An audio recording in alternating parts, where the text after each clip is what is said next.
Si on vous propose un poste au gouvernement ou bien une autre fonction, est-ce que vous êtes prêt à l'accepter? J'ai dit tout à l'heure que j'avais déjà 70 ans. Mon fils, il y a des ministres qui ont 70 ans. Hein. Je sais. Mon fils aujourd'hui a 38 ans. J'ai été nommé directeur général à 39 ans. Quand même. L'époque d'aujourd'hui, c'est l'époque de mon fils. Si je vais être directeur général aujourd'hui, mon fils lui sera directeur général à quel âge? Et ministre, vous n'en voulez pas? Même ministre. Pourquoi j'accepterais à 70 ans, je ne peux plus faire ce travail-là? Donc vous, si vous voulez, vous me donnez un poste de président de conseil, j'ai 2-3 réunions par an, j'ai mes frais pour aller me soigner. D'accord, ça je peux accepter, mais un poste opérationnel qui demande l'énergie, qui demande la présence, qui demande une force physique. Parce qu'il y a des postes où effectivement, tu n'as pas besoin de tout ça, mais c'est le cerveau qui travaille, tu délègues à des jeunes collaborateurs qui font le travail. Ça, c'est possible. Vous êtes favorable à une candidature du président Biya en 2025? Je n'ai pas à être favorable. Les textes du RDPC sont clairs. C'est le président du parti qui est candidat à la présidence, qui est candidat du parti pour les élections présidentielles. Le football, ce n'est plus seulement un divertissement. C'est un véritable business qui doit être géré de manière rigoureuse. C'est pas le cas? Par de vrais managers. C'est pas le cas? Je pense que l'équipe actuelle a quand même beaucoup de différences en matière de management. Il ne faut pas confondre effectivement la popularité d'un individu ou d'une équipe, les faits d'armes hautement appréciables, respectables de l'époque, à la gestion quotidienne et compétitive et compétente d'une fédération qui nécessite effectivement des outils modernes de gestion et de gouvernance. Les mêmes problèmes que nous voyons dans les sociétés, on les retrouve à la fédération, dans l'exécutif. Et il y a certains qui peuvent avoir des problèmes. Mais il y a quand même, eu des changements à l'Africa Foot, non? Depuis que M. Eto'o est là.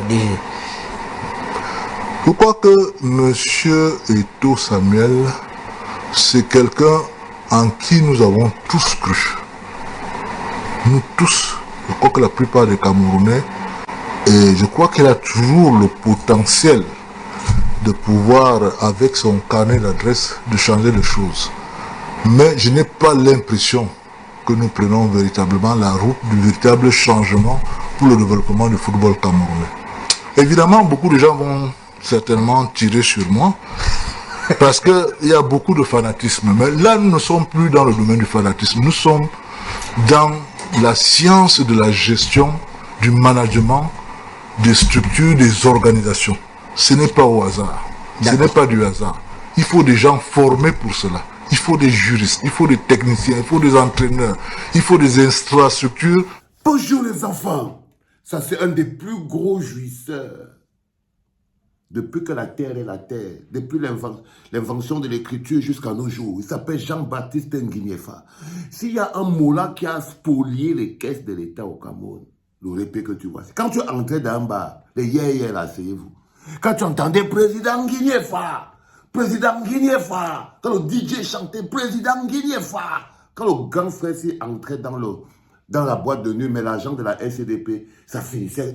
C'est là où ça finissait. Il pouvait être claqué 10 millions dans une boîte de nuit.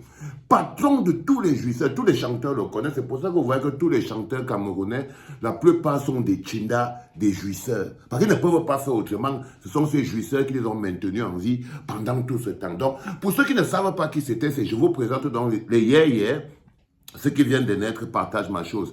Ça, c'est Jean-Baptiste Nguiniefa. Il était le tout puissant DG de la SCDP, la Société de développement de quelque chose des hydrocarbures qui est allé au gaz et au pétrole. Il était.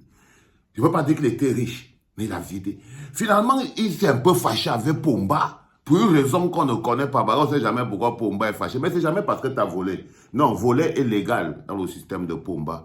Ce n'est pas... ne pas utiliser peut-être l'argent pour donner à Pomba qui est un problème.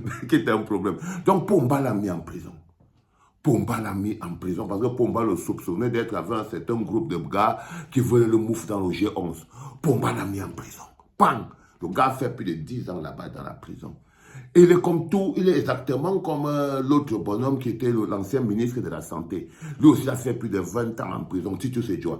Ils sont sortis émasculés, ils sont tous assujettis à Paul Biya, toujours membres du RDPC, et ils sont tous sortis, ils sortent tous là pour venir faire la campagne de 2025. Vous devez d'abord capter ça clair pour savoir qui est Jean-Baptiste Nguyefa et qu'est-ce qu'il fait là. Ce que je vais encore faire comme pour que vous compreniez que vous êtes face à une situation compliquée.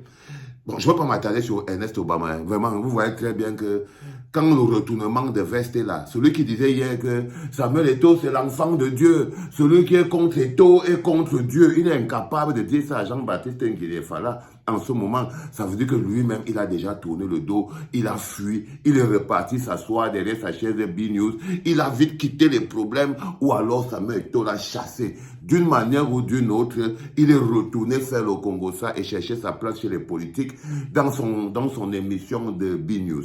Mais le plus rouleau encore, est que le bonhomme, si on lui demande, Jean-Baptiste Nguyefa, on lui demande que Mola, si on te nomme un poste de responsabilité, genre DG ou il dit qu'il ne peut pas, il a déjà 70 ans.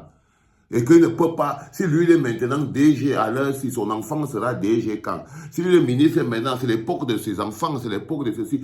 Mais on peut lui redemander par derrière que, est-ce que vous êtes favorable à une candidature de Paul Biya, qui lui il a 92 ans. 94 ans, 95 ans. Lui, il revient. Que les textes du RDPC sont clairs. C'est le président national du parti qui doit être candidat. Mais lui, il estime que lui, à 70 ans, il ne peut pas plus vivre la vie de ses enfants, que c'est l'époque de ses enfants. Il pourrait dire la même chose pour Pomba. Si à lui, à 70 ans, ce n'est plus son époque, c'est déjà l'époque de ses enfants. Pour Pomba, qui a 95 ans, c'est l'époque de lui, son époque est passée depuis. Je vous fais ce parallèle pour que vous captez exactement dans quelle situation vous êtes. Tant que le problème sera toujours maintenu, parce que le problème s'appelle Pomba. C'est-à-dire que tant que vous-même vous allez finir par voir que le problème sera maintenu, la situation ne va pas changer au Cameroun. Le seul et unique problème que nous avons dans la vie au Cameroun, c'est toujours Pomba. En ce moment, le seul fait qu'il soit là, président, c'est ça qui nous crée tous les problèmes du monde. Les enfants, c'était le deuxième podcast en direct de la clinique. C'était papa.